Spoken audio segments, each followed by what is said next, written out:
tell us, how did a mathematician end up embedded in political commentary? Well, I actually retired at the end of 2022, probably as a result of ending up in the political commentary. I wasn't at all considered to be, I was considered to be quite a, I had a sort of prestigious career as a professor at Queen Mary University. I've actually published 400 referee papers, 6 books on maths, probability and computing, and was considered to be kind of like, an international authority on risk. But it all changed in 2020 when I started to show that the entire COVID narrative was being driven by flawed and easily manipulated statistics. Now, I was doing what I always did. I was applying the sort of the maths and probability to real world problems. In particular, a lot of the stuff we were doing was always about medical risk as well. So to me, that was my normal work. It was never considered to be controversial. I never publicly declared any political stance whatsoever. But it was clear, I made it very clear early on, we were one of the first to show that these manipulated and flawed statistics were basically exaggerating the deadliness of COVID, and certainly exaggerating later on the safety and effectiveness of the drastic intervention measures like lockdowns and then, of course, the vaccines.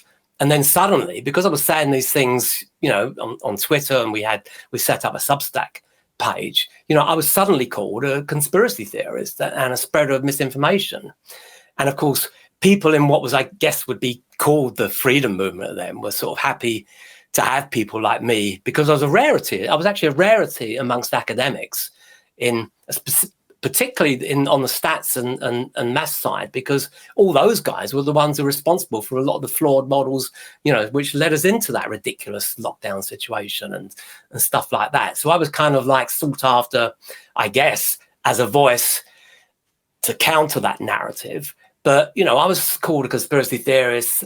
I was called a rabid misinformation merchant by sort of fellow academics and stuff like that. And from that point on, all my research papers, on the subject were essentially censored, and I was treated like an academic pariah. I mean, my Wikipedia page was hacked. I was like disinvited from seminars, major conferences.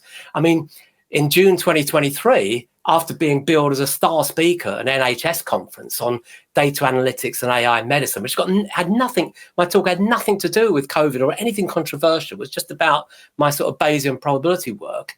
They basically cancelled me, and because they said that they'd seen my Twitter posts about COVID vaccines, and because of that, my presence at the conference would be a distraction, and that my views were incompatible with those of the NHS. And just finally, on the background, I believe that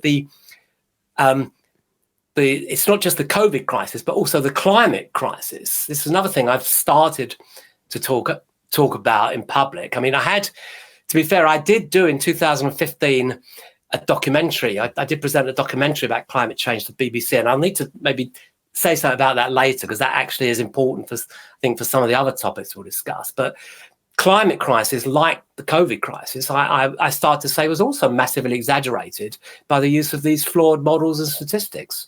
Well, like so many people, your data is what got you into trouble as far as the new political landscape goes. I mean, commentators like myself, we're all well and good. We have the emotion and the reasoning of what's going wrong. But mathematicians like yourself, you have the cold, hard data. And that, I think, frightens some of these institutions quite a lot.